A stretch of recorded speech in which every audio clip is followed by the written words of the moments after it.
You're listening to Real Martial Talk with Gettling, Ross, and Hawk. Welcome to an episode of Real Martial Talk with Gettling, Ross, and Hawk. Today we have some wonderful guests on our show. We have Sijo, Thomas Gettling. We have Sensei Shake, Sensei Tiny, and of course, Baba BlackHawk and myself, Shihan Ross Greenberg. Today's topic is, what does it mean to be a black belt?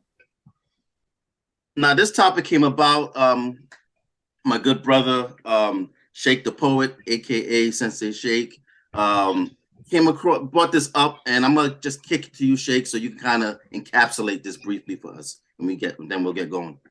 Yes, thank you, Baba. So, it was brought to my attention. A question came to me from a blue belt, and they were talking to me about a black belt as far as the responsibilities when it comes down to the community of martial artists. And the conversation we had, it got militant in some aspects, whereas, just like there's a chain of command in the military, there's certain responsibilities that your superiors or your teachers, your elders, however you want to address them, have, and why there's such a lack of those responsible parties and stuff in the martial community. So today want to dive into some of the things that are wrong, or some of the things that may be missing when it comes down to being a black belt. Excellent. All right. Well, so what I'd like to put out there right away is becoming a black belt. It has to have meaning. One of the things I think that's horrible in the martial arts world today is people think that becoming a black belt is the end of the journey. Hey, I made it. I'm a black belt. Done. And that's kind of strange, because to work all those years, become a black belt, to just simply wrap it up and say, now I'm moving on to do something else. Nice. But being a martial artist is much more involved in doing that. For me personally, my black belt test and the day I became a black belt was a very defining moment for me, because I think outside of having the birth of my child, there was nothing that could outdo it. It challenged me physically, spiritually, mentally, socially. I had some of the most important people in my life there. Lots of black belts I respected. Other instructors I had through the years. My family, my friends. It defined me. And I can't imagine anything I did outside of having the birth of my child. Nothing else has been more important than that day to let me know that I could do just about anything. What do you think there, Baba? Yeah, so the thing with being a black belt, the misconception is, you unlock the mysteries to the universe, right? But all it means is you understood the curriculum. It doesn't even make you a good human being. So I would prescribe, after we go through this round, what it means to be a black belt. We can also touch base on what should it mean to be a black belt, and how are we doing our part to encapsulate that and uphold what that standard should be. I'm not saying anyone should be a monk, but common decency should be one of those things. And I'll touch base on that in round 2, right? But all the black belt means is you understand the curriculum. Whatever that curriculum is, whether it's sport, exhibition, real world, protecting yourself, whatever your curriculum is, if it means you're the best stone thrower into a bucket, it just means you understand that curriculum. That's all that means. But with that comes with certain levels of responsibility, or it should. And some of that is starting to get lost in the modern martial arts world. And again, I just kind of opened the door there as well. Traditional martial art versus gyms, and they all have their place. We need to understand what that place is, and you can't expect to get orange juice from an apple. So I'm gonna kick that back off to Brother Shake, and then we're gonna go to Brother Tiny 2.0, and we're gonna round off this first round of the topic with Sijo Thomas Gettling. So Shake, go ahead, man. I'm gonna mute my mic also. And thank you, Baba. So I was writing some notes as we were talking. Everybody was going around or whatever have you, and I find that you hit the nail on the head with the traditional martial arts versus the modern martial arts. I feel like my personal opinion is the more modern martial artists are all athletes. There's everything is Brazilian jiu-jitsu. It's competition, competition, competition. And what I tend to see is people winning fights, winning trophies, and get promoted because they won a championship, right? They're going to a gym or a dojo. They're athletic. They're strong. They're fast, right? They're getting promoted.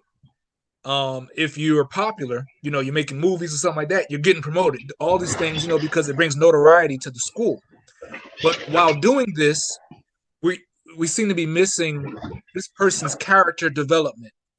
Is this person developing into what it means to be a black belt, the responsibility and all of those stuff? If I can come in and I can whoop everybody in the dojo, I don't deserve a black belt in your system.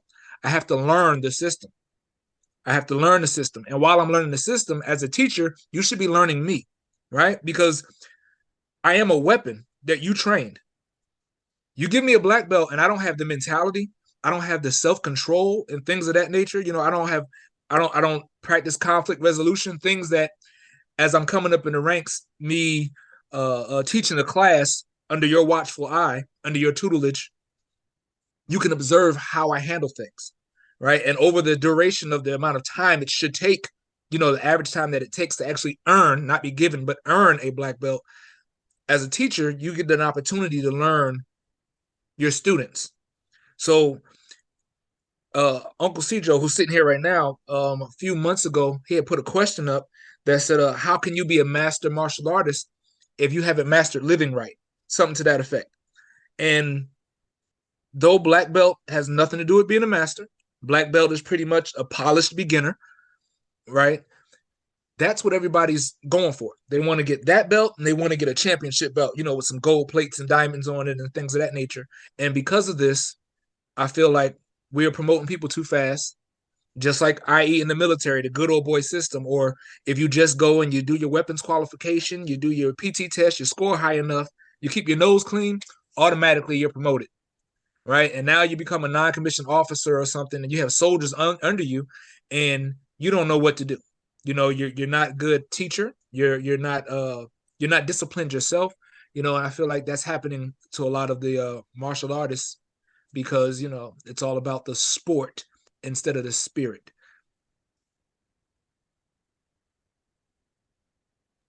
Well, thank you. We're gonna move on to Tiny 2.0. Tiny, just remember to unmute your mic because I muted you earlier.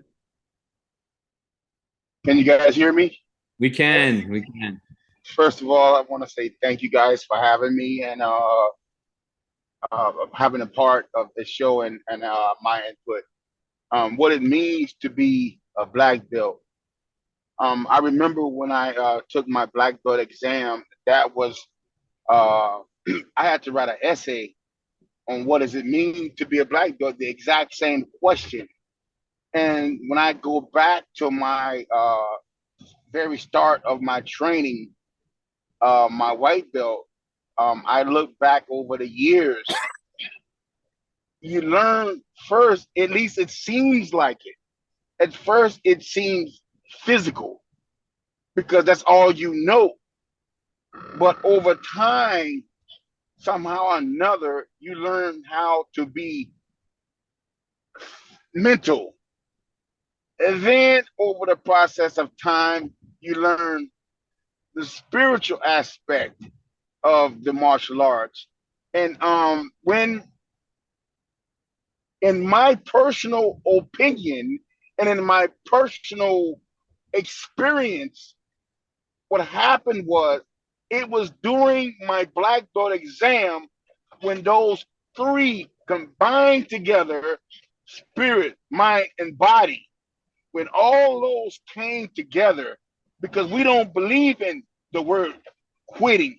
We don't believe in the word, I'm tired, I can't go any further. If there's no way, we make a way. So what I'm saying to you guys is, when I was going through what I had to go through to obtain my black belt, I remember there was a part in my test where spirit, mind, and body actually came into point, because what happened was, me personally, like I said, can only speak for myself. When you done gave out your all, your physical, and but you don't quit. Your teacher is trying to bring something in you that you didn't even know that you had in you. And that's where the in my case, I would say the physical, it kind of died. But something else kicked in. That was the spiritual part of me. It kicked in.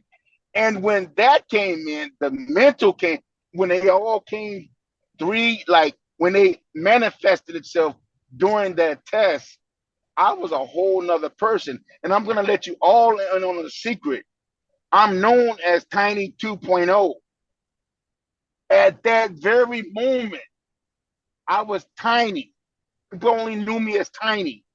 But at that very moment, the 2.0, I added the 2.0 because that was the spiritual part of me.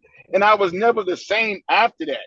So that's my part, and my contribution to this conversation is spirit, mind, and body. Yes, sir. Yes, sir. So we're gonna round off the first round of this conversation. We're gonna keep it going with Sijo, Thomas Gettling. Well, you know, I'm not real politically correct. No. So let me answer it like this. Number one, I'm not sure.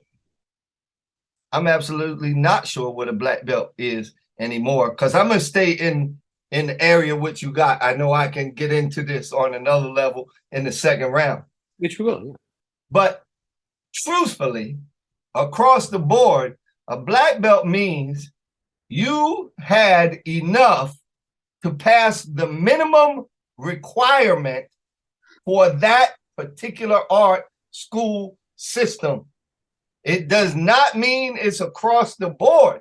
Yes, because you go from school to school, art to art, and there is a huge difference in what is expected from you. So quite honestly, I'm gonna be very simple with you. It means that you did the most minimal amount to achieve that rank. Absolutely, absolutely. You know, I'm loving this conversation, and I'm loving everyone's contribution, because we all of like mind when it comes to this, and we're hitting on different notes, right? We're hitting on different things that we're all thinking about, but everyone's contributing to this thing. And Tiny said something that was profound there. At that moment, he became 2.0, right? He was almost reborn. When you get your black belt, just highlight what Ross, what Shake, and what Mr. Gettling just said. It's the beginning of understanding. It means you should have, if your training is done by qualified instructor with integrity, you should have a good grasp of the basics. Don't even mean you're gonna look extremely polished. Hear what I'm saying? It does not mean you're gonna look extremely polished doing certain techniques. You just won't look like a beginner. You should look capable. Polished means, man, you just came up, you didn't even get a hair moved out of, you just took out 15. That's what people think, right?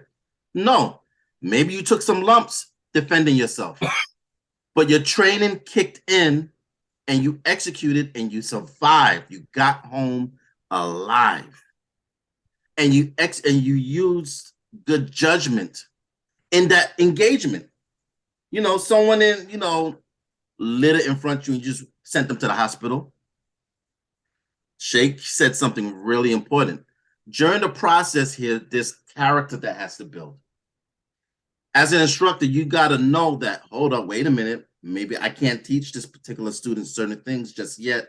Let's work on their spirit. Let's work on their mind. Let's work on their heart. Right?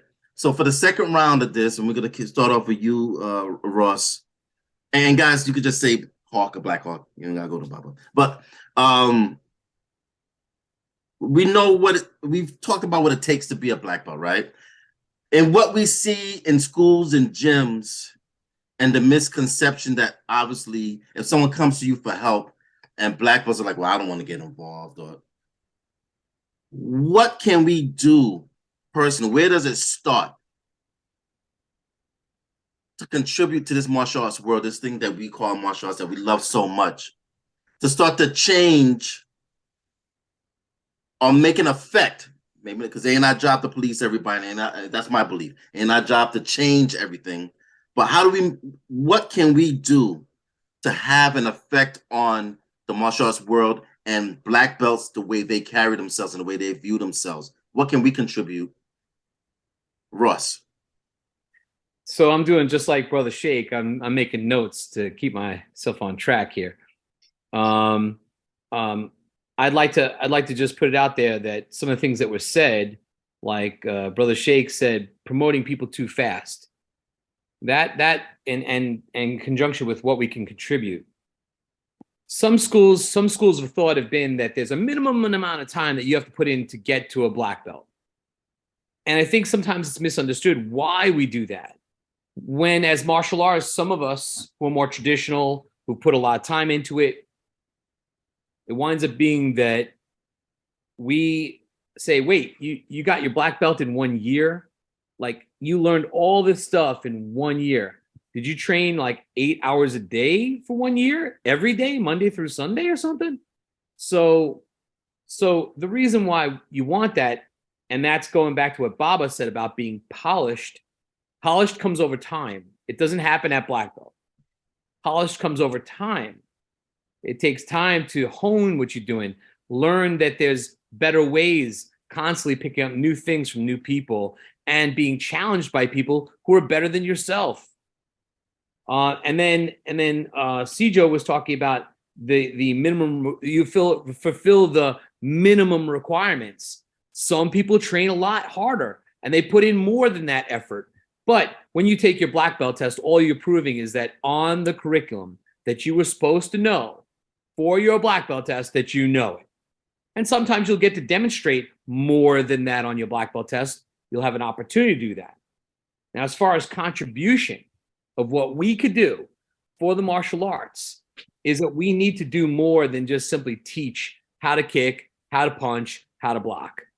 People think that that's what it's all about, the self-defense part. Me personally, I take on a lot more responsibility. I like to be somebody who can be a confidant to my students. I know a lot of you will like that. I like to be a mentor to my students, that they can come to me and ask me advice and direction and learn from my mistakes and benefit by my successes. And then also to be able to be a counselor to them, to say, hey, if you're going through life, and whether it's financial, Sijo has talked to me about my financial and got me on track. I've talked to Baba and he's talked to me about other things that I go through that, you know, we can talk on that level. There's only certain people that you can confide in with these things. As Sijo would say, keep your circle small because these are people who care about you the most. But contribution to the martial arts should mean more than just simply opening up a location and start teaching people how to kick and punch. You have to lead them. They have to be cared about. The one thing that I love about the people that we surround ourselves with, for the most part, is that they care more about other people than just themselves. And that's the people we surround ourselves with. You have to have your students know that. The most dedicated students are the ones that know that they're cared about and guided through the journey. Most of the students that are the best students don't even care how long it takes. They just want to be around you and continue learning. They're not worried about rank. They're not worried about how many years is it going to take. When you get people who ask you that question, say, well, how long is it to black belt? You could answer and say, well, it's something between 4 and 6 years. But It's different for everybody. If you're only going to be coming to class once a week, it doesn't mean you won't make it. It's just going to take a really long time. If you're going to be coming to class 6 and 7 days a week, well, then that timeline can be shortened. But again, who knows how you're going to perceive what it is you're learning? Maybe they have learning disabilities. Maybe they have physical disabilities. Maybe they have things that are going to interfere and make it more difficult. But it's those people that go through that journey and make it to black belt know that they've actually accomplished something. And that's what black belt really is that it's a mark of accomplishment. It's like going and getting that degree at a college. You have to put the time in, and at the end, you're told, okay, now you know something. When you go to college and you get your degree, it doesn't mean that you're the smartest guy on the block. It just means they were able to teach you something, that you were able to learn something, and you prove that on the field of battle. I'm going to send this over to Baba BlackHawk. What do you think? All right, so there's going to be a round 3 after the second round where I go one step deeper, but I'm going to try to keep this a little concise to give everybody time. With myself, I still remember my first few black belt tests vividly. In fact, Sijo Gettling was there, and he can tell you, he remembers me as a white belt and what I went through as a white belt in certain situations. And he saw me as when I went for my black belt. And I'm a different person today, right? I got through my test. Was I polished? I don't know. I did my best. I left my heart out there. Nothing stopped me through the literal blood and sweat. I don't remember if there was tears, but there was definitely blood and sweat, right? Something you said, Russ. I have my black belt, my first black belt. He was with me 7 years before we got to that point. This is training in 20-degree weather outside. This is training in a garage where it's 20 degrees outside and it's colder in the garage. This is losing locations, and still that's why we were training outside. This is locations being condemned and we had to move. This is finding new location. He'd been with me through the thick and thin. And if he would stay green belt today, he never looked for rank, right? Those are the type of students you want. I have other students that it's harder for them to gain access to their body, but they were right there with him every step of the way. So this thing about, what we can do to make things better. Well, personally, in my school, social responsibility is big. It's a must. Every student, we volunteer once a month. Somewhere. Typically, it's the church that we're in at their food pantry. If the food pantry is not there, we do free workshops. We try to give back. Personally speaking, I try to be a shepherd to my students. Different students, different roles. Some is a father role, some is a big brother role. But they know they can call me for anything, and if they need anything, I give it myself and my time freely. So I think setting that example is one thing.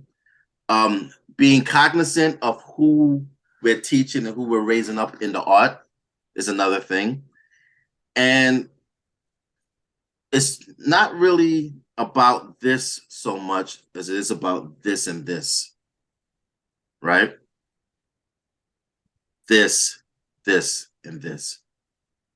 That spirit is going to fortify your mind.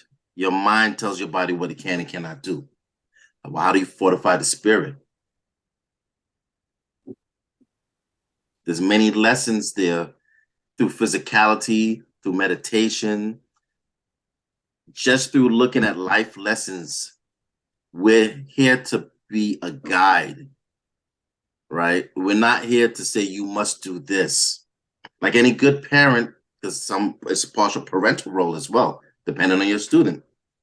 All I could do is put the information out there for you. It's up to you to, we can do everything right. If that student doesn't want to listen or learn, or if they're someone of low moral standing, they gotta go. It's not about how much you pay me every month. I don't care about that. And if I find out that you out there doing something that you shouldn't be doing with what I'm teaching you, guess what? Whose responsibility is it to go and address that with you? It's mine or your dojo brothers. I know I did it for my teacher, or Sensei Lenny Evans. I don't even know if he knows. He didn't even have to ask. Someone was doing something they shouldn't have been doing. That was a dojo brother. And I went and handled the situation through a nice conversation. So I'm gonna toss. I think I actually talked longer than I wanted to. I meant to keep it a little bit more concise. I'm gonna toss this off to my brother Shake. Then we're gonna follow up with brother Tiny 2.0, and then we could go off to Uncle Sijo Gettling. Go ahead, Shake. Thank you again. So a lot of what I was going to say was already said, but great minds think alike. I usually talk about like the Q ranks, like high school diploma. A lot of people get perfect attendance and they have C and D's and they graduate with the same diploma as the valedictorian or the salutatorian in school. And that's gone from white belt to black belt. Like Uncle Sijo said, you did the minimum requirements. You show up, you get the hours in this school. You have the hours. You do you memorize the katas and the movements that are on, that are printed out. You get to take it home to study for this test, and or your parents, it's three. They got 3 kids in your class. I like their money, and you just get promoted, and then you release these people into the world with this high school diploma, and they have no skills to survive in the world, right? Especially with the things that are being taught. So I feel like in martial arts is the same thing. And so once you get that black belt, that's when you're going to your college. That's when you really getting into it. Psychology, physiology, because now you have an idea of where you want to go, and you start learning more and in depth and deeper. But still, there's still minimum requirements. And that's happening a lot. So for the question at hand, as far as what we can do, I feel like I want to say senior black belts, these titles are attached to them, like Baba or Soki, right? Where a word that means father or head of the family, right? So like you said, Baba, parent. You're a parent. If and your job at that point is to raise, to mentor, to discipline, to correct, to reprimand, to reward, to punish. All of those things becomes your job. That's what we're taking on when we take on a student. As a black belt, when you take on a student, this becomes your job.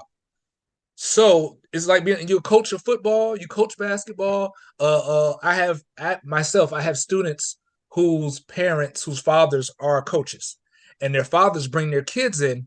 And when their kid's not doing right, they're like, "Hey, Sensei, let me tell you." And they start talking to me like they want me to kick their child's hind parts.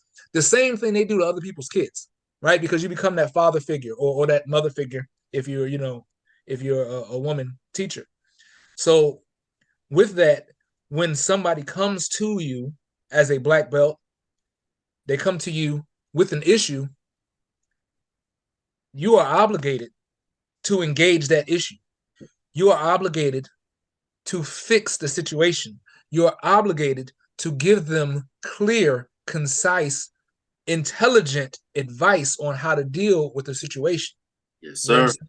And it doesn't matter what that situation entails. It doesn't matter if there's a personal issue that they're having at home. If they come to you with that information, domestic violence at home, and they don't know how to deal with it. We have to be able to separate our personal feelings and say, well, this is what you need to do, because if you're, I want to go over there and wrangle the guy by the neck, but that's not the right way. So we're going to do this, and this, and hold your hand. And I may need to guide you. Like, I have to put in that work. Otherwise, you spent a lot of time giving me money and calling me a title and doing combative yoga in my establishment, and you didn't gain anything else. You didn't gain anything else, right? This is when you're paying for lessons, for example, and not just monetarily, because some teachers they don't charge anything, right? So you're paying with your time, you're paying with your effort, you're paying with your blood, your sweat, your tears.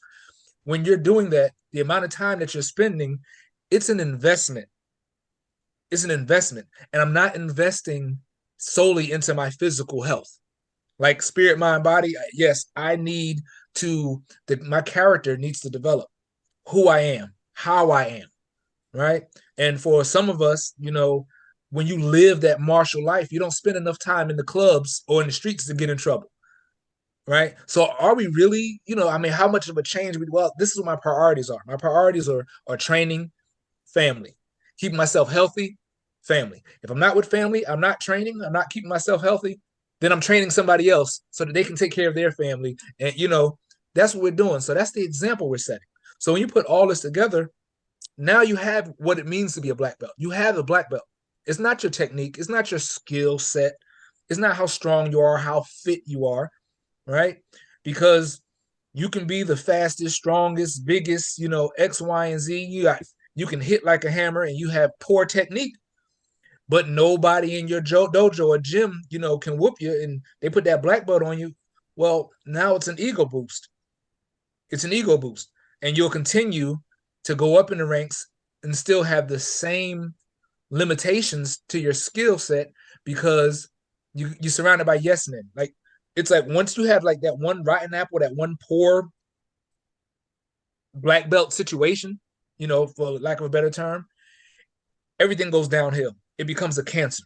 You spread it, you spread it. Like, I've spoken before about being in a school where, there was hours and a curriculum, and you go in there and you're out sparring everybody and you're just getting promoted, and you get a black belt. And though you may come with the discipline, you may come with the character because, you were raised right, you were military, and you had already been in the martial arts, all three of those I can speak for myself, I still shouldn't be a black belt in this system because I can't teach this system itself. I may be able to teach, but I can't teach the system because you bypassed and cut corners, while you were just taking my money. And the most important thing will be developing my spirit, cultivating my mind, building my body. As Uncle Sijo likes to say, building my body is the least important. And being a disabled veteran, physically, with all the limitations I have, with the limitations that you have, yourself, Uncle Baba, and so forth and so on, we know that the spirit and the mind are infinitely more important than the body. So too many people are being promoted by and to black belt by folks who are only focused on the physical. We get away from that, we can fix our community. That's all I have. Well, I'm gonna say three things and then I'm gonna get to it. When does acceptance become endorsement?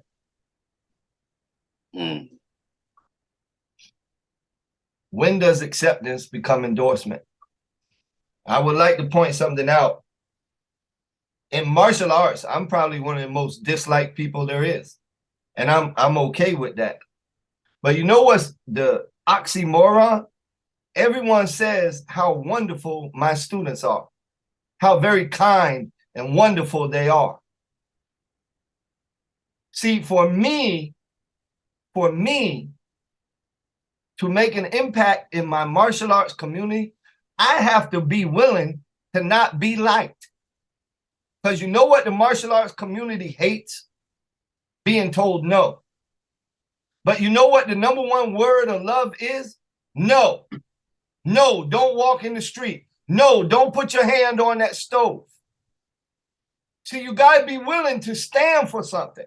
If you don't stand for something, you fall for anything.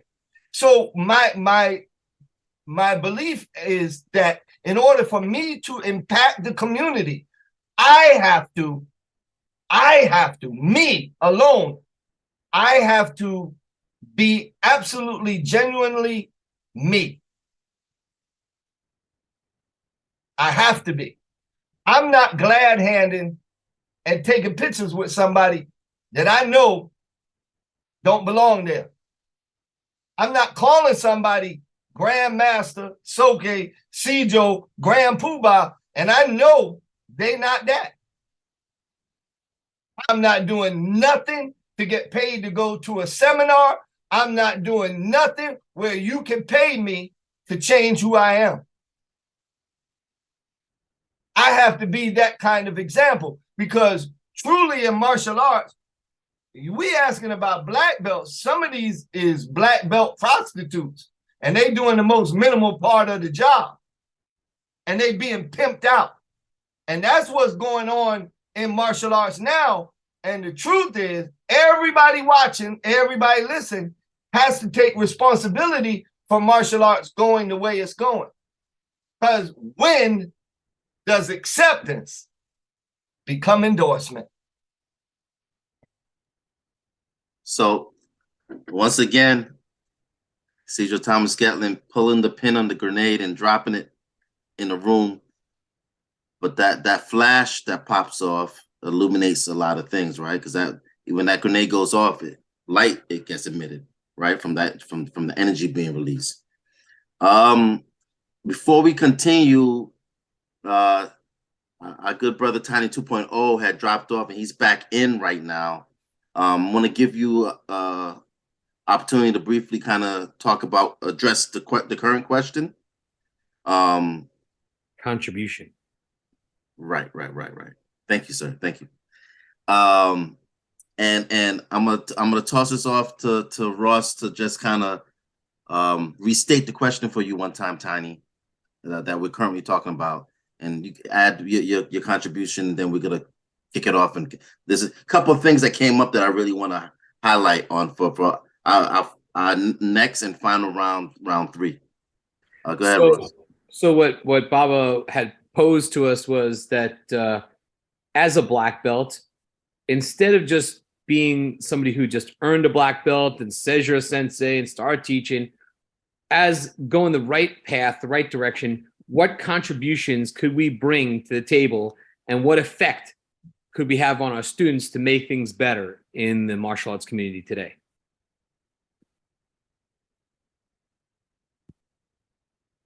Don't forget to unmute your mic, Tiny. And camera. Brother Tiny, you there? All right, let's move on. Yeah, right. let's move on. So back to you, BlackHawk. Yeah, so a couple of things were said there. You know, I'm gonna start taking notes for the next time we do this, like Shake and Ross are doing, because a lot of beautiful things were said, and it'd be good to look back on this. So for the next round, you know, character. Isn't this what martial arts is supposed to be about, building? Isn't that one of the things, character? You know, you don't want to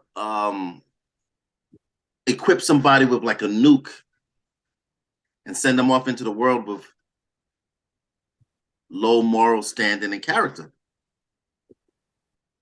right? So how do we build character? Two-part question. And as black belts, we should have character by that point, should being the operative word, right? But as black belts, what obligations do we have, right? Because we all know the higher you go in rank, the longer you're in a school, the more you've achieved in the school, the more is expected of you, right? Too much is given, much is Required. Thank you. Right. So it's not about just, oh, I got this. And no, you have obligations that comes with that rank. In fact, you should be nervous about being a black belt. Not looking forward to it, because if you understand the gravity of what that's supposed to mean, you should be like, okay, I got to make sure that I'm doing right by those who came before me and for those who are coming behind me. it means something, or at least it should mean something, and maybe that understanding is starting to get lost, right? So I have my own opinions on that, which I'll say after. I'm gonna kick it over to you, Ross. So what do you think, Shihan? Well, first I'm going to say that as far as character development, just because we're a black belt or just because we're whatever title we have, doesn't mean that we've got the best character in the world. It doesn't come hand in hand. It should mean it. It should mean it, right? It should, but it doesn't always work that way.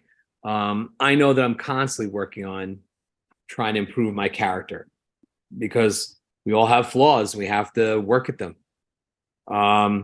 The second thing I wanted to mention about that was you said character building. Since we're talking about becoming a black belt and looking at others that we promote to black belt, I think it's very important to understand that the development of one's character and seeing that somebody has the right character to be given the title and the rank of black belt should be accompanied by deciding whether this person has the right character to have one. I think sometimes you have to look and go, wait a minute. Somebody promoted this person to black belt, and that's how this person acts most of the time. And we see this all the time. Sijo Gettling loves calling these people out, and it's true. But I know I've had students that got close, and I saw that their character was coming up wanting, and I said, you have to correct this. You have to make this better. And if they were unwilling, there was no promotion of black belt. In my world, it's not given away. One of the expressions we talk about is someone says, well, this person gave me a black belt. Yeah, they gave it to you. You shouldn't have to be given a black belt. It should be presented to you because you deserved it. And when you get it because you deserved it, it has more value than just being given to you because you put the time in. The other thing I wanted to mention about that was, are you willing to change as a person because you're doing the journey of martial arts? When you're learning these things, it's supposed to get inside you and not just be a costume you put on. Oh, when I put on this uniform, the gi, when I put on my dobak, when I put on whatever martial arts uniform you wear, your sam in Chinese Kung Fu, when you put on these uniforms and you strap on that belt, suddenly it's like becoming a Mighty Morphin. You change into this black belt. But that's not really what it is. When you take the black belt off, it's supposed to remain on you. It's just that they can't see it. You're supposed to be carrying yourself like a black belt all the time. And when I see people that don't, it's very disheartening. So yes, being a black belt is supposed to mean that your character changes. Yes, it's an ongoing journey to become that person you want to become. And yes, you have to demonstrate it so you can pass that on to other people. I'm going to send this over to Brother Baba to get his opinion. I love the references that you made. I when I think back on my journey to earning, right? I was presented. I wasn't given my ranks. I trained literally 7 hours a day, sometimes more. At least 4 days a week. Now, granted, I was away at college, and my girlfriend was far from home, and I had a lot of energy that I was burning off. Right? But the end result was still the same. I trained all of the time. Weight room before class, after class, we got together. After we got together after class, I'm out in the damn woods kicking wooden posts and all type of craziness, right? I go home, I'm laying down on the bed watching TV, chambering the knee into my chest, working on the form of my side kick, making sure the toes are pulled back at the blade of the foot. Everything I did was martial arts. And this was just year one. I was all in. I'm not saying everyone should be that way, but the next thing, building character. There's something called Tarashi Kokodo, right? Correct mind and heart. as instructors, it doesn't start when they get the black belt. As white belt, let's say you've been a white belt in a system, you've been there a few months. As a white belt, you got a responsibility to the person standing to your right. You're their senpai, right? Their big brother or sister. Every system is different, but essentially you're a senior to them and you should be looking after them, and that's getting you ready as you go. You have more people behind you. By the time you get the black belt, this shouldn't be a new thing. And too often it's a new thing. Your black belt, now you start doing. No, from day one, you should start doing certain things. You got certain responsibilities. Keeping the dojo orderly, right? Learning the Sijo. Carrying yourself a certain way. When we're talking about when we teach the youth, what are we teaching the youth? Well, we can tell them all we want to tell them, but really, they're going to do what they see us do. And one of the things that absolutely drives me crazy in the martial arts world, and I don't normally, spew my opinions out, but this thing drives me crazy. You have a bunch of people who have way more years in the martial art than me. I got 3 decades in, right? Way more years than me, running around thinking that they should be saluted and whatever, let me drink your bathwater because of their rank. And they don't understand the key tenet of why a high rank should be respected a certain way. You know why? Because the higher up in rank you go, the more respectful you should be of everyone around you. And that respect is reciprocated. It's a fiduciary thing, right? So you should be more courteous. Your character should be fortified. You gain control. Your spirit fortifies the mind. And none of us are perfect, but we gain more access to our body. We gain more access to our mind. We gain more access to our spirit. As Shihan Ross said, years in the game due to all that you go through to get there. So it's disrespectful to every person who went through what we went through to get our black belts, to be presented with our black belts, to earn our black belts, to exemplify what we know the responsibilities of the black belts. If someone comes to me and they need help, I go and I help. And anyone knows me knows that's true. Sister can call me, and this is true story, and speak to her in chat. She only calls me when she needs help.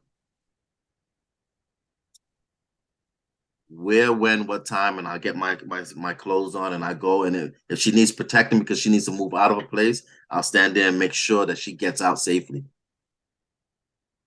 I'm not even opening my mouth. I'm not uttering a word. I'm not even going close. I'm standing afar.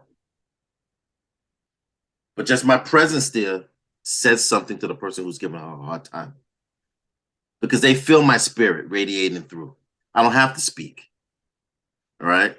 Tobitori no Kirai, the name of my school.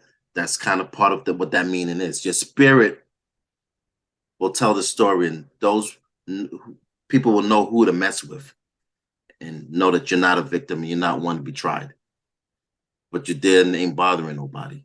So again, I think I went on longer than I really intended to. But that lack of understanding, the reason I give respect to my elders is because they did things that I haven't done. And I've done old school training, but I haven't done what Shihan Ross Greenberg did. I haven't done what Sijo Thomas Gettling did.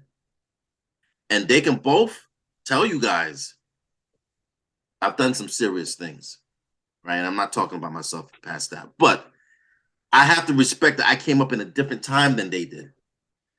30 years, 3 decades sounds like a long time. It's not a long time compared to what my elders have done in the art. If you're an elder to me in the art, that means you got some serious time in and you've done some serious things. It was a different time in training.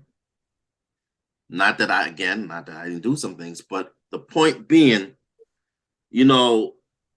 there's disconnect with understanding the correlation with being respected. You have to give respect. And the moment you stop giving respect and you continue to expect people to keep giving you respect, you're delusional. Right? So I can keep going, and I'm at the risk of going off on a tangent there. I'm going to toss this off to my good brother, Sensei Shake the Poet. Go on, man. What you got for us? Okay, so I like where this is going. I'm loving it. I'm learning a lot right now myself. About 30 years ago now, my now late uncle, Master Bagley, was a student at the Hector Janeo School of Self-Defense in Hoboken, New Jersey. And under Sensei Hector Janeo. And at the time, my uncle had 2 black belts already. He was a white belt for 3 years under Sensei Janeo. For 3 years. He was a white belt teaching classes, teaching the black belt classes, the whole 9 yards. Going to Sensei's house, you know, being around the family and everything. But he always had that white belt on. And he told us, Sensei Janelle invited him over to the house one day and was talking to him and asked him if he understood why he was still wearing a white belt. Said, because you're arrogant. Now, as I got older, understanding, well, yeah, if I'm a white belt and I'm teaching the black belts and I'm, excuse my language, I'm badass. I can understand where that arrogance would come from. Now, he was very Salafi. He was very, very humble. My uncle's a very humble person, but his teacher saw enough arrogance in him to make sure he continued to wear that white belt. You understand? That in itself is something I think that speaks volumes. It speaks volumes, okay? Because as a teacher, if I'm doing my job, whatever it is that I do see that's a problem, it's going to get fixed before I reward you. It will get fixed before I reward you, and that is important, like using myself again, like this way I'm not being disrespectful to anybody else or calling other people out. Using myself, I was a banger, I was fast. I great with my kickboxing. More, I can move really good. I go to a new dojo somewhere. I'm in a different system, be it similar or not, and I'm doing really good. Every time you put me in there on the floor with somebody, I'm showing you discipline and all those things, and I'm getting promoted because I'm whooping people. Well, at that same breath, I could have been someone without the discipline, without the skill, just actually replace the years of training with, size and like really, natural strength, or something like that. And I'm in there beating on or abusing my classmates and getting promoted because that was the criteria. Well, you're beating these guys. We should promote you because we don't look good with our brown belts getting beat on by somebody wearing a yellow belt or orange belt. Oh, we got this green belt that's whooping up on the black belts. We don't have a black belt in here that he can't, match up. So we should promote him again because it's a bad look. Like that happened. And that's, an experience that I know happens more because I lived that myself.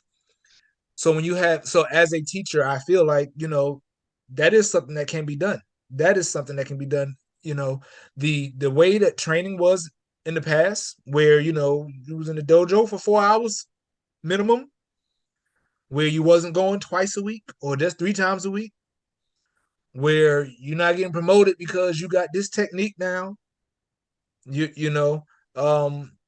You're not getting promoted because you won whatever title or you bought some popularity because, you were on TV fighting in some prestigious tournament or something to that effect. It's like when you're getting promoted and they call other teachers, and there's a panel, there's a panel In the military, you have when you go to the promotion board, the sergeant major is sitting there, along with the first sergeants. Not just your leadership, not just the the lead non-commissioned officer in your company that knows you personally, right? The others who don't know who you are, that are only observing you, observing how you act, how you respond to the questions they're asking. They observe your knowledge, right? And they look at your evaluations. They look at all these evaluations that you've had, because now they have to. This is how they find out the type of person that you are. Yeah, he knows all the stuff, but does he show the work up? Does he show the work on time? Does he do this? Does he do this? Does he do the next thing? Like those things, they get lost. So if me and you buddy, if Sensei Tiny is like fourth, fifth degree black belt and he's teaching me, and when I don't have nothing going on, I'm on the road with him, and we honky dory, buddy, and I'm getting promoted by Sensei Tiny. It's being given to me. That's what's happening. It's being given to me. And all I had to do was be buddy with him. I didn't have to earn it. That's happening. Regardless of whether we like it or want to admit it, that's happening. And that's why I've seen it, and it's happened to me in certain instances, and it's not something that I liked or something to that effect. And it's also something that I have felt the difference. I've experienced the differences. I was like, man, I should know this. I should know that. I should be more proficient at this or that or the next thing. Not because I don't know this, because it's not a part of my system that I studied. That's actually a part of the system, but I spent that much time on it. It's like graduating high school. All these years you did math and you don't know how to do taxes. You learned a bunch of stuff you're never going to use. These things are happening. So if we're not investing ourselves as a black belt, if you're not investing yourselves in every single rank beneath you, you're doing a disservice and disrespecting those above you who have taught you everything that that brought you to this point, right? I can't be a student of the Sijo Thomas Gettling system, and I'm a student, and I become a senior student, and I go on here, there, the next place, and I'm teaching people, and everything that I am teaching them and releasing into the wild, into the world, if Sijo ran into them, would be such disrespect to him. Like, don't put my name on that shit. That would be his attitude. I didn't. Hold on. Who promoted you? Sensei. Got it. Me and him gonna have a talk. Now I'm eating meat through a straw because I gave you a belt. So. And this is happening. That's what I'm saying. These things are happening. And I don't want to say it happens more for the sport guys, and when I say sports, I mean most of the taekwondo, boxing, Brazilian jiu-jitsu, because most of them are going to dojos and gyms to compete, not to survive, to compete. And I feel like in those instances, in those type of environments, that's where most of the promoting goes. Most of the promoting goes there, for retention, especially when people are training kids, hey, we keep giving these pretty colors and add a stripe and more colors and add a stripe. And the parents are paying for the belts every time there's a promotion opportunity and all this other stuff. And you're retaining people because they want the black belt. And they're like, oh yeah, I haven't been sitting at a belt for a long time. That's why most people quit. They quit because they don't see their end in sight. Not because, it's not that everybody's just not built for it. They're like, man, I've been a green belt. Took me 3-4 years to get this belt, and I've been in the same place for 3-4 years, and then they quit. But when you're giving them all these pretty color belts in between and stripe over and over, and there are people who are using this for business. So we got to get, our business is not the business itself. As a black belt, your business is raising a black belt or black belts. And you should be trying to improve upon, not making watered down versions of who you are and you being a watered down version of your teachers. You're the best gift that you can give a Soke Hassan, a Sijo Thomas Gettling, a Grandmaster, the best gift you can give them, other than being top tier yourself, is making your students as good as or better than your teacher's students. because that lets your teacher know I did one hell of a job. And it's the same thing with your parents. Your parents know that they did a good job when you raise good children, when your children come out better than you. Because you know what? I did what I was supposed to do. I did everything I could with what I had. My child or my student came up, learned, took everything that I knew, everything that I instilled in them, took my advice, because all the experiences that our elders have, they know what went wrong. They made mistakes that they're showing us and telling us not to make. Hey, I did this, don't do that. Then they're telling us, hey, go see this one, go see that one, expand yourself, learn more stuff, yada, yada, yada. I don't know everything, right? I can teach you everything I know, but I shouldn't know everything you know. This is what a teacher's going to tell you. So now we're embodying these things and we become those. The greatest gift you can give them is not going out winning the title. It is staying out of trouble, yes, one, but it is raising their grandbabies. You know, I want to add one thing to what Sensei Sheikh said, which you're totally right. You're totally right. So it's about setting that bar. As a black belt, as an instructor, as a mentor, where do you set that bar? So we talk about Sijo Gettling, and my perspective changed when I met him. And then this isn't because I just want to like praise, but what I'm trying to say is when I saw for myself the level at which his students operate, the respect at which they demonstrate, and even see the ones that don't get to that level with him, that's where I changed my perspective. So yeah, I don't have 30, 40 black belts under me. I don't. But that's because the one that I promoted the black belt, he's quality. You could tell when you meet him. You know, Sensei Brian Emrys is a excellent martial artist, a respectful student, somebody I consider like a son, right? He has gotten a degree as a doctor in chiropractics, Chinese medicine. He keeps continuing his education. He's married. He has 2 children. He bought a home. He became a full-grown person. And I know him since he's 19 or maybe 16, something like that. It's like over 20 years. But when I met Sijo Gettling, it made me change my perspective of where that bar was. And now we're talking about what is our contribution and building towards the effect we have on future generations. I think black belts need to raise that bar a little bit, not give it away, but feel honored to present it. That's what I'm going to say. Listen, you know, I just want to jump in here. And again, I want to say a couple things. Jeffrey Dahmer, for all intents and purposes, was a really good person until he got hungry. Oh, that ain't right. That's not right. John Wayne Gacy was an incredible clown till he wanted to play with the kids away from the mask. Mm. And Jim Jones was wonderful. He even offered people Kool-Aid. Mm. Mm. Hello. That ain't right. That's not right. No, it ain't right, but that's what we have going on in martial arts. Yes, so sir. I would say that early on, Sheikh had said, time.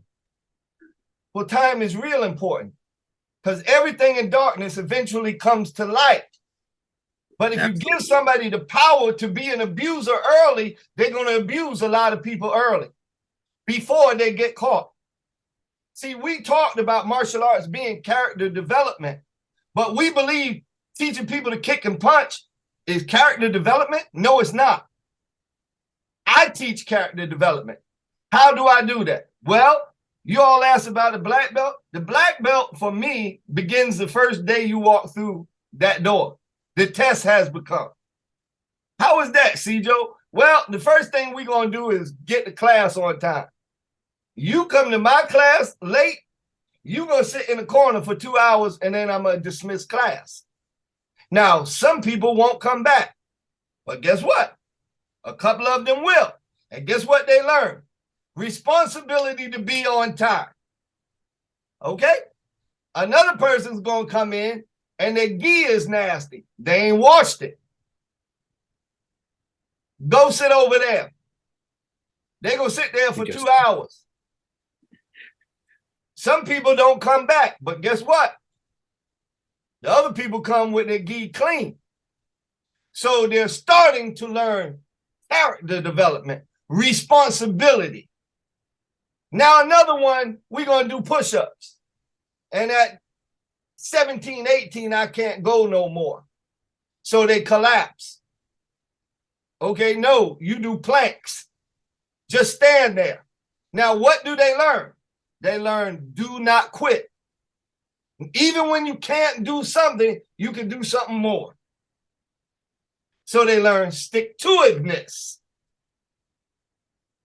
Then on test day, I may test everybody in there, do the test, get up and walk out.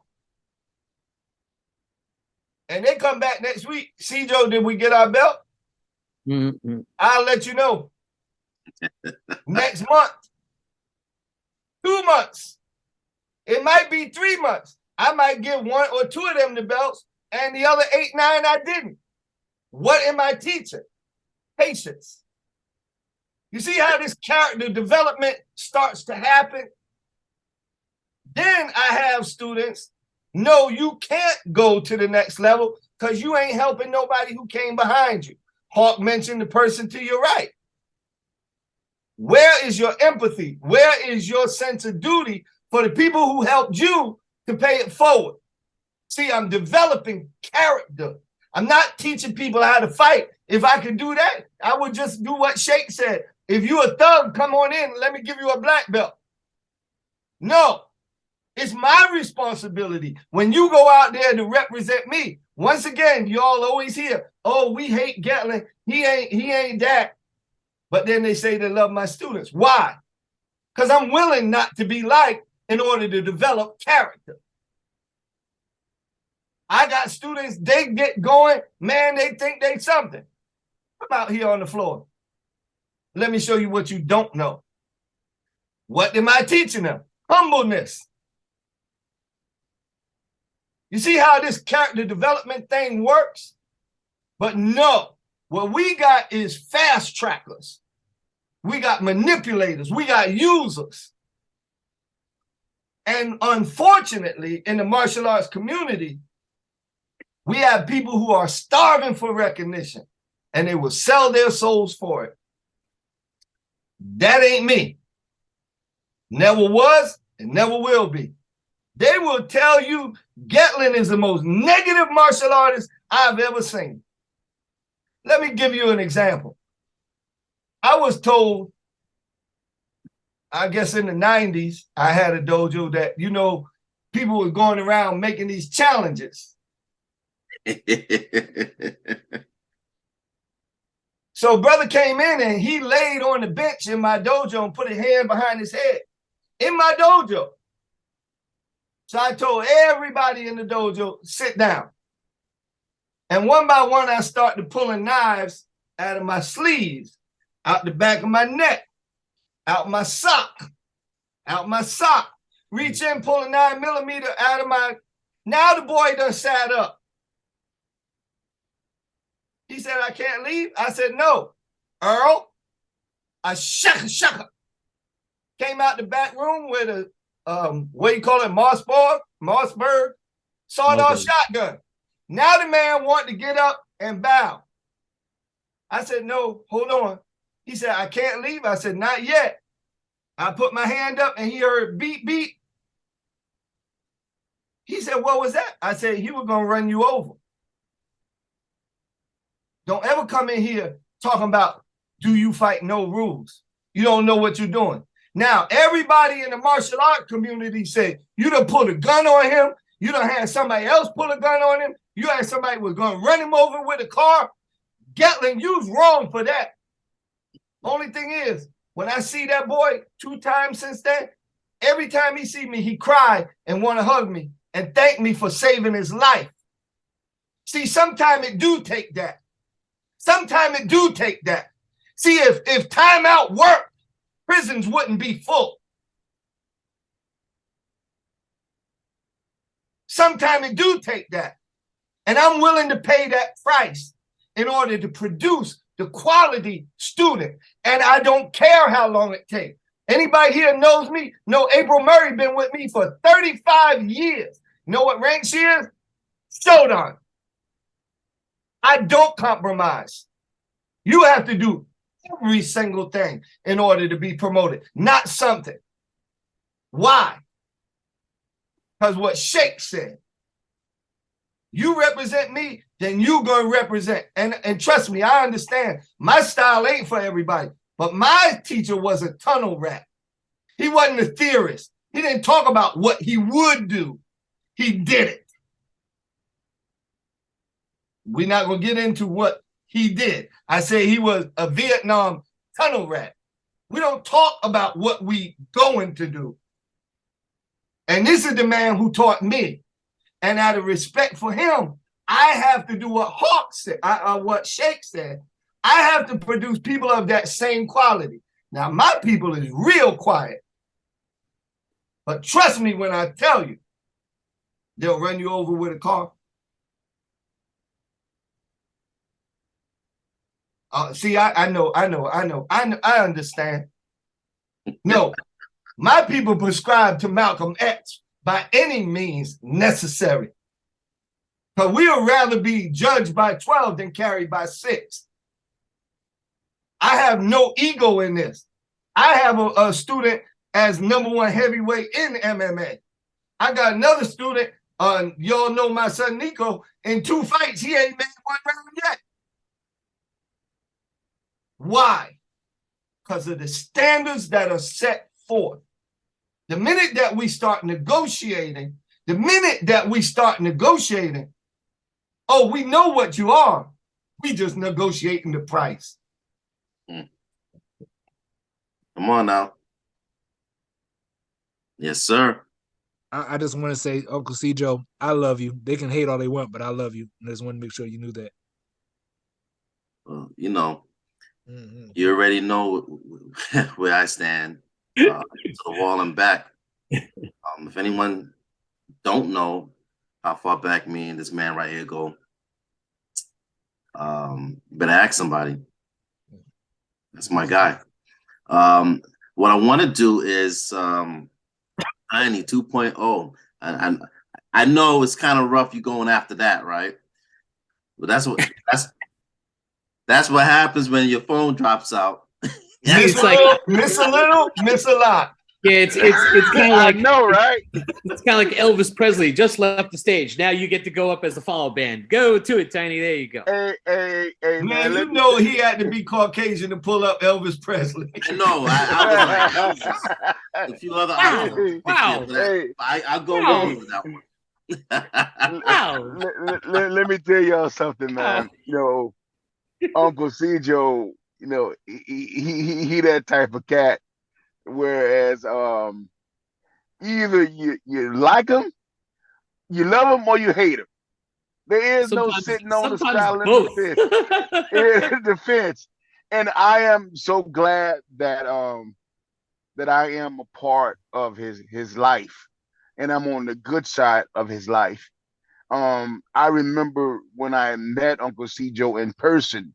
My teacher, Professor Penn, we hosted a seminar, and I was Uncle Sijo's friend on Facebook for some time, but I was nowhere near black belt at that time. So I guess Uncle Sijo and all of my dojo uncles have been watching me at that time. And I remember Uncle Sijo walked up and he walked in the dojo. And he brought a bunch of students with him, and he said, "Are you Tiny?" I said, "Sir, yes, sir." And because, you know, when you are coming up the ranks, you know, I was scared because I'm like, here is a uncle saying, "Are you Tiny?" And I identified myself. You don't know what's next after that. You know, I thought maybe I've done something wrong. You know, he wanted to make sure he got the person. So when I identified myself, and he said, "Keep up the good work. I've been watching you on Facebook." When your uncle say something like that to you, and then you know Uncle Sijo has a a reputation, just like all my other dojo uncles have a reputation with high standards. And I am so glad that my teacher was one that has high standards. And I think since my dojo brother Sensei Shake, he mentioned it earlier when he was talking about when you set the bar high, and when you're a teacher, when you represent your teacher. Let me tell you guys something. I'm getting ready to go up to a do a seminar on March 25th of this month. They don't have a clue as to about what's getting ready to happen. Because one thing, let me tell you, when you turn me loose, I'm going to represent my teacher. Before I do anything, I'm going to acknowledge my teacher, because everything that you're about to see, I am only a vapor. I am only because I wish I could be my teacher with the experience and how high he set the bar for me.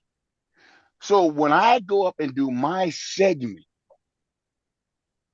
I want it where my teacher can look at me, and you know how when your teacher give you that nod of approval, man, let me tell you something, man.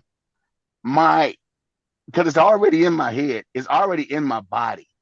I remember when I was at when I was at Baba BlackHawk's event, I think that was 2 years ago in Brooklyn, and Uncle Sijo was there. And Sijo called me up. I said, "Sir, yes, sir." And he threw a punch at me. My natural instinct was to fend it off.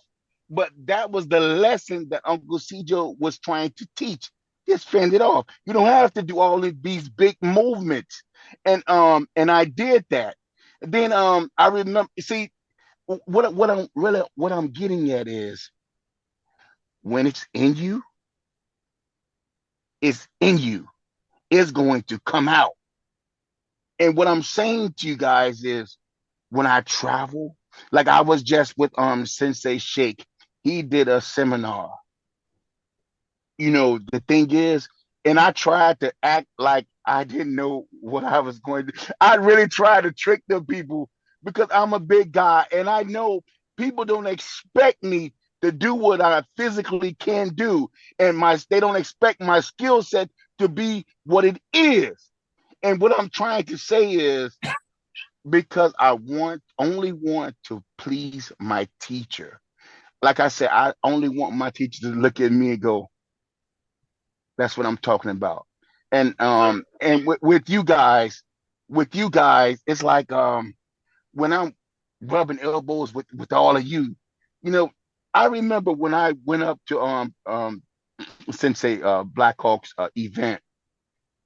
Let me tell you something. When a lion represent a traveling lion, and they see that lion come amongst the pride, and here I am, I'm by myself. I'm nowhere near my family, my family of lions, but I'm representing my branch of the lions. You guys know what I'm trying to say.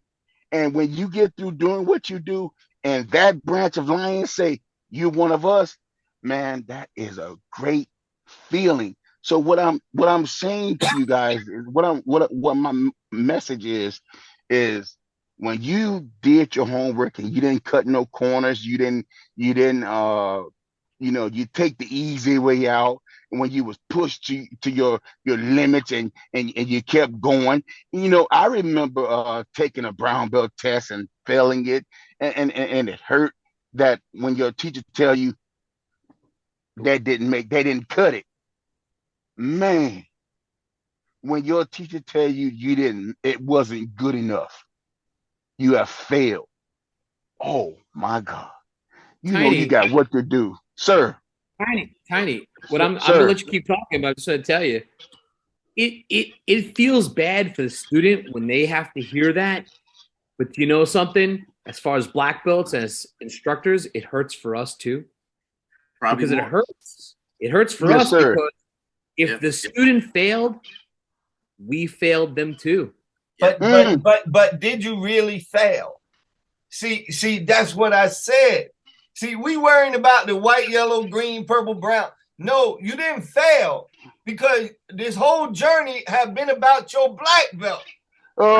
See, Luke, you being told no to your brown belt made you the black belt you are today. There you go. Why? Why? Because you had to face adversity. You had to accept the fact that somebody said, I ain't good enough, and then internalize that to say, yes, I am, and I'm going to prove I'm good enough. There you go. The development, and that don't come from the punch or the kick. That came from the failed brown belt test. Yes, sir. Yes, sir. Absolutely. Uncle Sijo, let me share something else with you. For a long time, I could have took the easy way out and said, man, forget this. That's not how Professor run his school. That's not how he teaches spirit. That's not how we do things. What I did was I said to myself, if that man, I trust my teacher. I said, if that man say that I'm not ready, then damn it, I ain't ready.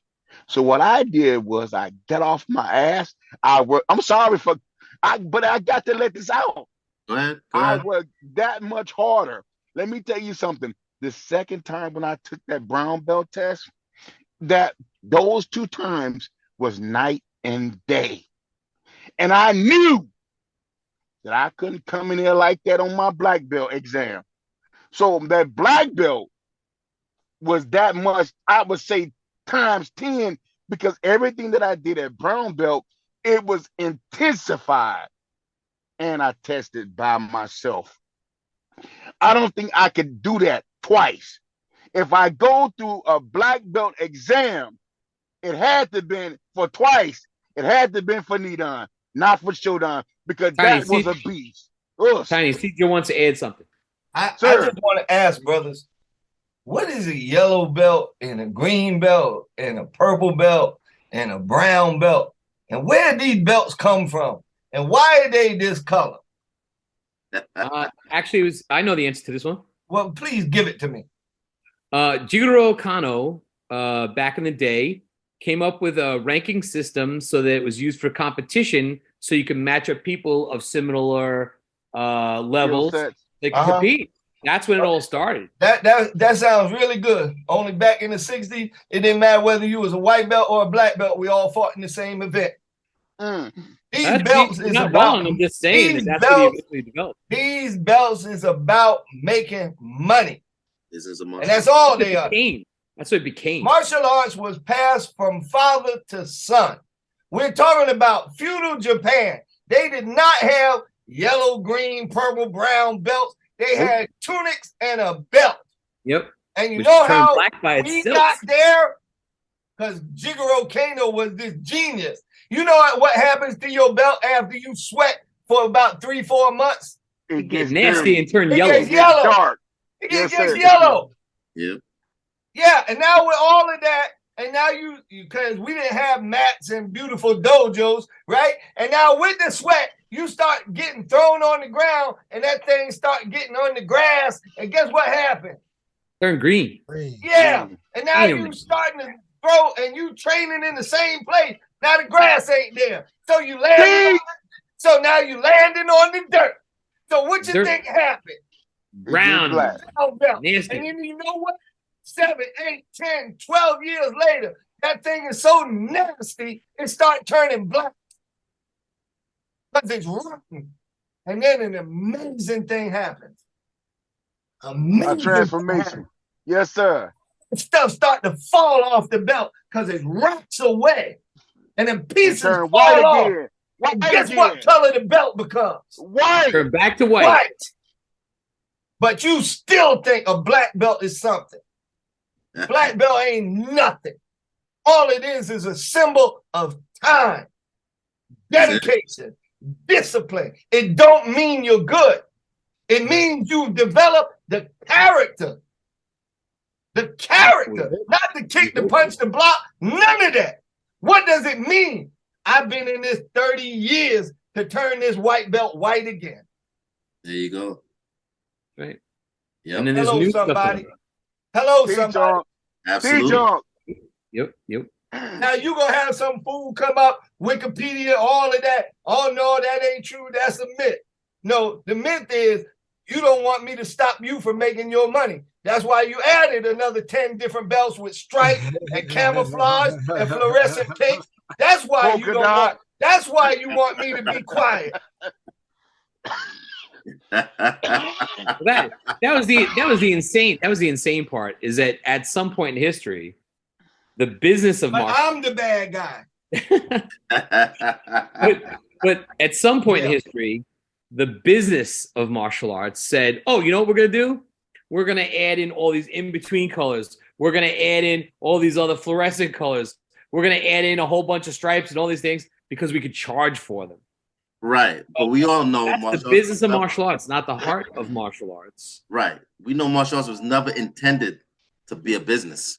No, Right. no. It was intended. And Be not to family. interrupt you, Hawk, Yeah. but you know there's a reason why 5 of us is here and of a like mind. Because we all got a job. Yeah, I hear you. I'm picking up what you're putting down, you know, because at the end of the day, We all got a job. We got character. yeah. You know, and Sijo's not wrong about that. I mean, No, at one point in my life, I wanted to make my dojo my primary thing. But in the end, I discovered that what I wanted to have my business and or job to pay for my life and my living and the things I have. And I wanted to teach martial arts because I love it, not because I had to make money with it. You know, I'm the opposite, right? I never wanted a dojo, right? Forget having it to be the primary thing. All I wanted to do was teach martial arts to close friends and family, not even all family or friends, the ones that I thought had the correct mind and heart so I could pass on what was passed on to me. I actually fought against having an official school for years before I finally caved, because when the universe keeps telling you something, eventually you got to start to listen. And it wasn't 1, 2, 3, 4, 6, 7, 10 years. It was over like 15 years of people saying, hey, you should do this. And I'm like, I don't want to do that. I don't care. You know, I don't care about the politics. I don't care about the ranks. And eventually, and maybe this will be another show one day, we started looking at legacy, and it wasn't my legacy I was looking at, right? It was my teacher's legacy, or Sensei Lenny Evans. And that's kind of what made me do my thing, right? And that's why some people are like, who the hell is this guy, BlackHawk, who showed up overnight 6 or 7 years ago? It's not overnight. You know, I got the scars to prove it. That's right. That's right. Listen, the thing is I'm not anti-business. If you can Yeah, turn a buck, that's wonderful. As long as the But integrity that should not be your primary concern. right. And if it is, get yourself a pair of booty shorts and a mini skirt and stand outside your dojo and sell it. There you go. And Baba BlackHawk has done. Oh wait, that's not part of the show. I'm sorry. No, I'm just kidding. Just kidding. At the end of the day, Yeah. what do we know? The love of money is the root of all evil. Yeah. Right? Absolutely. So when the money becomes a priority, you then start promoting people that should not have it. When money becomes a priority, you start going and allowing people who are not black belts to come into your school because they're going to bring students with them so you can make money. Yeah. When money becomes an issue, you're going to run after a magazine. When money becomes an issue, you're going to run after the seminar instructor. When money becomes an issue, you're going to allow a pedophile to teach in your school. Ooh. See, when does acceptance become endorsement? Now, I will add one thing to that, though. However, and I everything Sijo said is 100% right. So I'm not. What I'm going to say is, the one thing I will say about having to do with money and having students come. it would be one thing if we all lived in a, had the temple where everybody came and trained. They live there and they're going to train because it's time to train, and they come out and they're supposed to be there. The problem is that when you talk about getting them to make sure they show up and the commitment level. Now, what I'm going to say is when you love something, you're going to come anyway. But even if I don't care if it's $10. So for my classes right now, I charge $20 a class. And I make them pay for 10 classes in advance. And I go, hey, if you can make it this week, terrific. If you can make it next week, terrific. If you can't make it in the third week, I'm not taking that money. It's like a punch card. But I'm not giving the money back. You come and take your 10 classes and then pay for 10 more. I need to know you're going to show up at some point. And I make them responsible for letting me know whether they're going to show up or not. This is my home. They got to let me know when they're showing up. Right. So the money winds up being kind of like an unwritten promise that they're going to be there at some point because I'm not giving it back. But it's not about the money. I could care less about that because that money I use for my kid. I use it for my kid. It's not for me. Yes, Sijo. Do you think that if I would allow certain individuals to come to teach at World Warrior Camp, that I wouldn't have one of the largest events in the country? Come on. There you go. Hello. Come on. Hello. You can bring me 30 students. You still ain't teaching in my event. Top tier instructors. Right. You're not going to teach them. The other thing is you can come and say, Sijo, can I take a picture with you? And I'm going to say, yes, but take that gi top and that belt off. Understood. Because you ain't standing next to me as my peer when you ain't. It's once again, I'm going to keep on saying it. We now have identified who you are. We're just negotiating the price. There is nothing wrong with decent business. I begrudge no one for doing it the right way, but do it the right way. Don't sell your soul.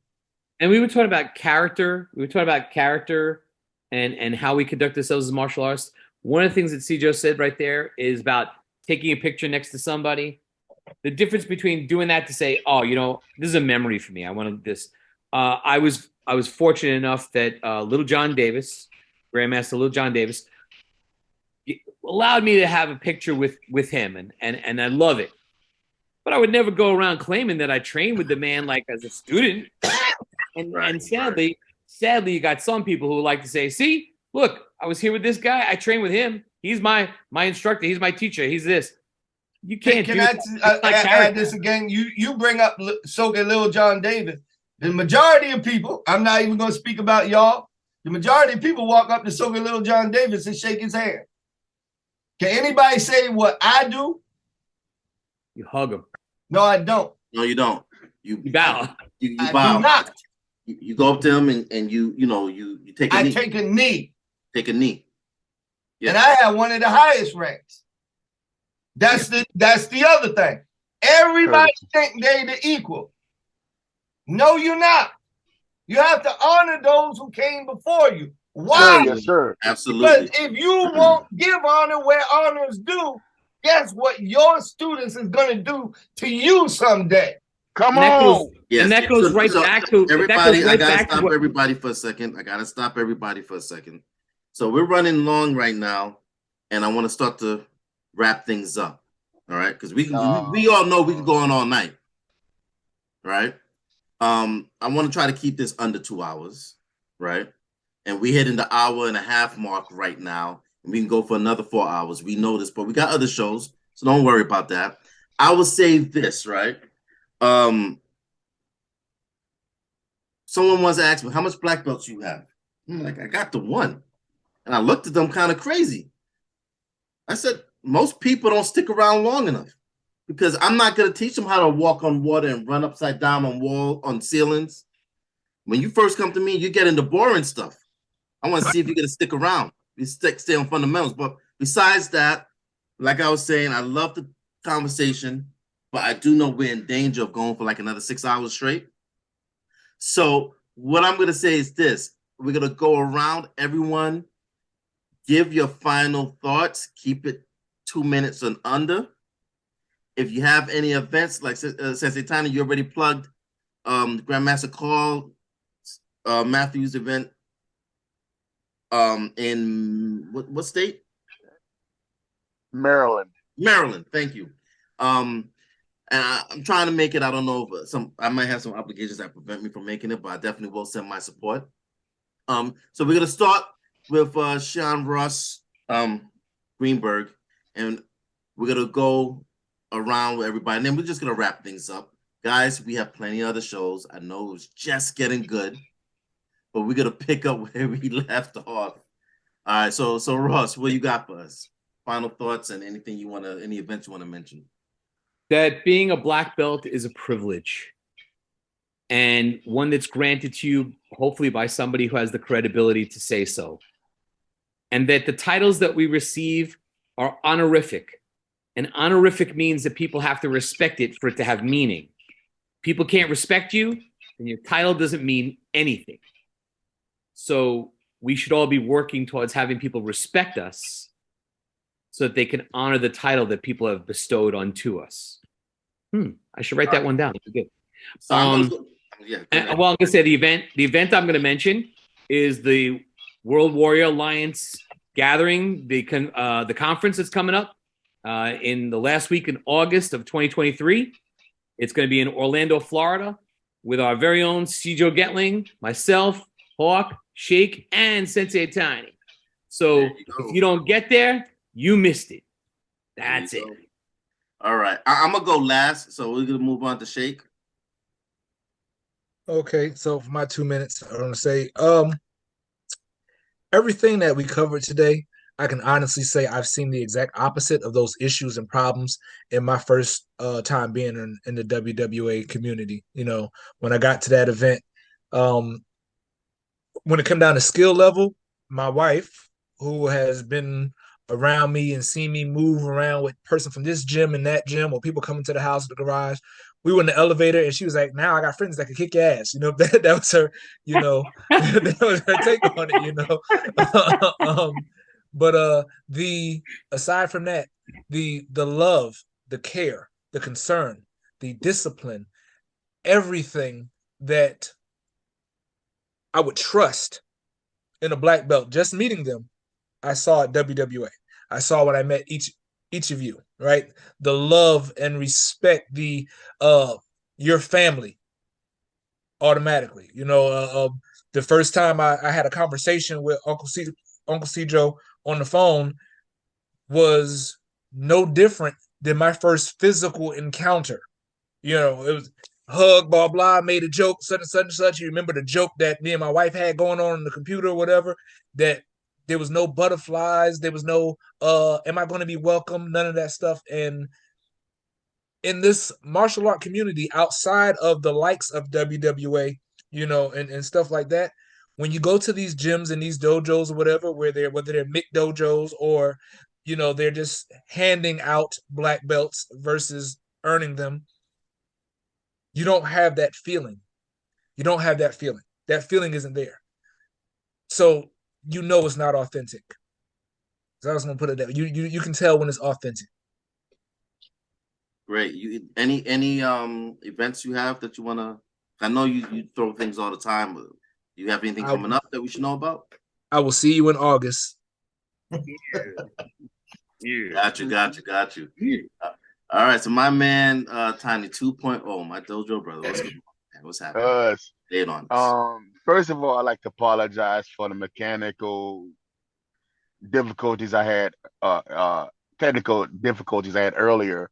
But I just wanted to say that I'm honored to be amongst this circle right here because I hold you guys in high regards. And just being, like I say, amongst you guys, you know, that tells me that, you know, I did what my teacher told me to do. And just by me going out and traveling, I remember when I left home and moved to the East Coast, I said, well, This is it right here. Everything that I've learned up to this point that my mother have ever taught me, my success is based on what I've taught. And if I've learned the lesson, I'll be fine. So to translate that to the martial arts, my teacher has prepared me mind, body, and soul, spirit. My teacher has prepared me where I can go anywhere in the country. And I believe I've only been over into one foreign country one time in my life, but I believe that I can go anywhere and represent my teacher, and I can go anywhere and blend in, and so they would accept me as a lion. That's just the martial arts part of what I have in my closing remarks. March 25th, 2023. Um, Faith Fighters Martial Arts Academy, Randallstown, Maryland. 20 8052 Liberty Road at 12 o'clock to 4 o'clock. I will be one of the presenters along with 5 of my dojo uncles, and we will be sharing martial arts self-defense techniques. You do not have to be a black belt. You do not have to be a martial artist. All you have to do is want to be able to want to learn how to protect yourself, and we'll take it from there. Us. Now, Man, if he knows how to do a plug, that's for sure. right Thank you, sir. As for me, Sijo, before you get started, real quick, I just want to say 2 things. One, Tiny, I'm Sir. happy for once it was your phone and not my phone. Whenever we're on a conference call, my phone's the one that drops out. And second, I just want to, before you get started, Sijo, I just want to say, and next up, my big brother, my uncle, my longtime mentor in the martial arts. You know the love I got for you, Sijo. Sijo Thomas Gettling, everybody. Just ending off our topic today. Go ahead, Sijo. For me, ending off, always start at the beginning. My love and respect, Grandmaster Robert Saunders, my first and still teacher. My prayers go out to Soge Hanchi Enver, who's very sick. Praying for him. Respect. And to each of you, Brother Shake and Tiny and Hawk and Ross, thank you so much for having me. I love being with good brothers, genuine brothers, without motive and agenda. Because everybody ain't, and you better know that. Yes, sir. Yes, sir. And I'm going to say, I'm going to stick with who I am, and I'm going to speak to the audience. If you believe I'm negative and what I write is offensive, don't ask me why I write it. Ask yourself, why are you offended? And here's what. Sticks and stones may break my bones, but names will never hurt me unless you read Facebook posts. That's funny. So what I'm going to say is there's a old Caribbean saying, when you throw a stone in a crowd, the donkey that yell out is the one who got hit, right? Which means basically, if you don't resemble that remark, you should be cool. Now there's exceptions to every rule, so I'm not gonna get all crazy with it, but I'm gonna end off everything with a couple events coming up. That's awesome. 2 in particular. WWA annual gathering, the conference. If you were at last year's gathering of the Dragons, you already know. And this year, as we know, bigger, better, badder. We're gonna do our thing. If you like what we did last year, and you liked all of our segments last year, and you liked the energy last year, tell a friend to tell a friend, and each one bring one, right? And my event's coming up. So that's gonna be in August, right? My event's coming up a little before that. Fire and Stone, Conclave of Warriors. It's gonna be bad. Don't miss it. If you want to know more about it, it's July 22nd. It's gonna be in Brooklyn, New York. Just go to my website, tnkmartialarts.com. and all the info is right there, right on the front page. So just scroll down. Let's not forget our brother Willie Centron next month, April. Let's Yes, not sir. forget Yes, so get sir. Lil John Davis Yes, later sir. in the September. Let's In do it. September. Support what you Yes, love. sir. Absolutely. I just want to put a shout out to Baba BlackHawk. I got to do this. First off, I met Baba BlackHawk because of Sijo introduced me to him. Second of all, I want to say I just went out to New York and spent the weekend out there doing a whole bunch of martial arts stuff.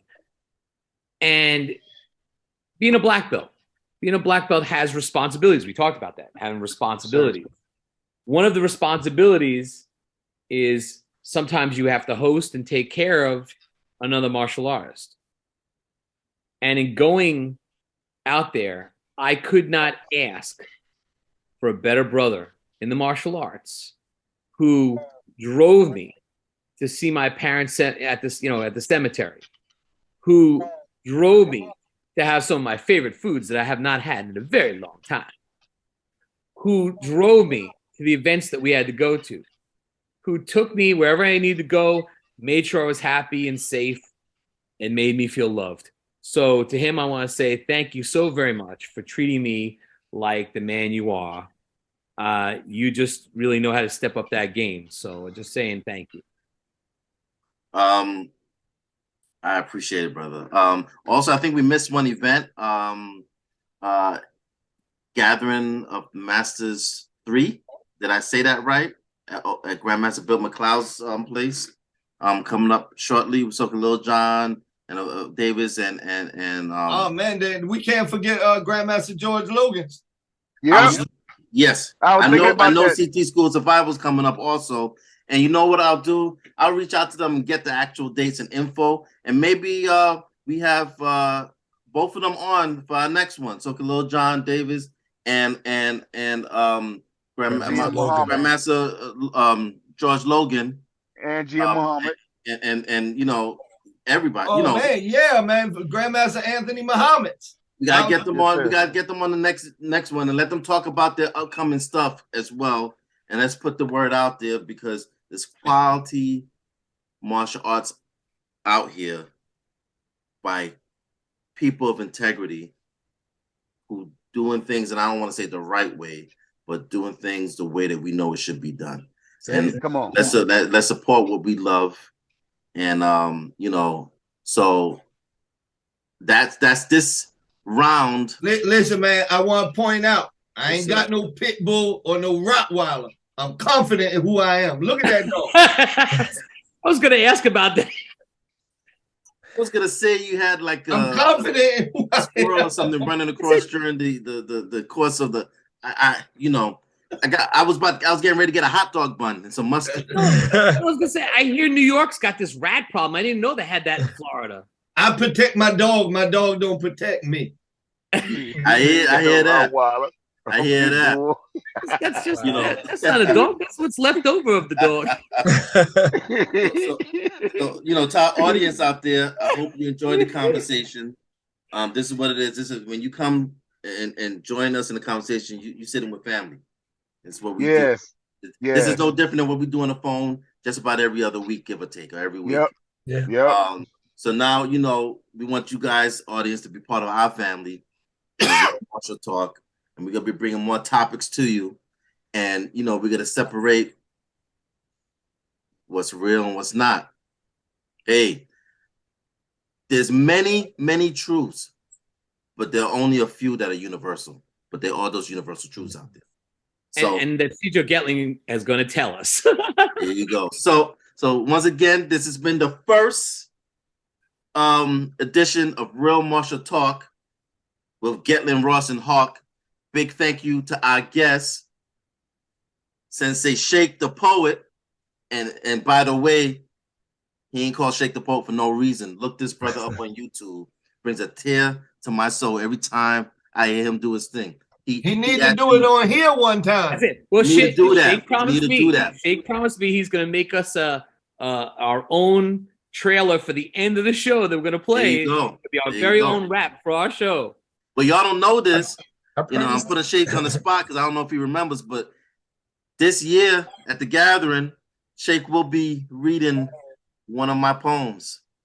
Oh, Did He ain't read it yet, did he but trust promise me, that it's too? good. I got some chops, but I can't deliver it the way this man does. I'm saying all lane. I said, he's shaking his head about a rap at the end of the song. He's shaking his head about reading your poetry. Now next, Tiny gonna talk about he gonna play the organ for him. Then he gonna get up and lecture everybody for me, and then I Yep. guess he's gonna carry Ross's bag. You know the reward for doing good work. But Shake, I promise, I'm not gonna set you up with no lame. Once I show it to you, you're gonna be like, oh, okay, you didn't realize. Listen, Yeah. you ain't heard Yeah. poetry till you heard I from trust you. White Rice. Oh yeah. That's right. Look, Ross and I talk all the time. Look, I could tell a joke. Ross could tell a joke, or Richard Pryor could tell a joke. Same joke, but the delivery makes a difference. But Come on. But last and certainly not least, thank you, Tiny 2.0, for being our guest today. Love you both, brothers. Love you all, family.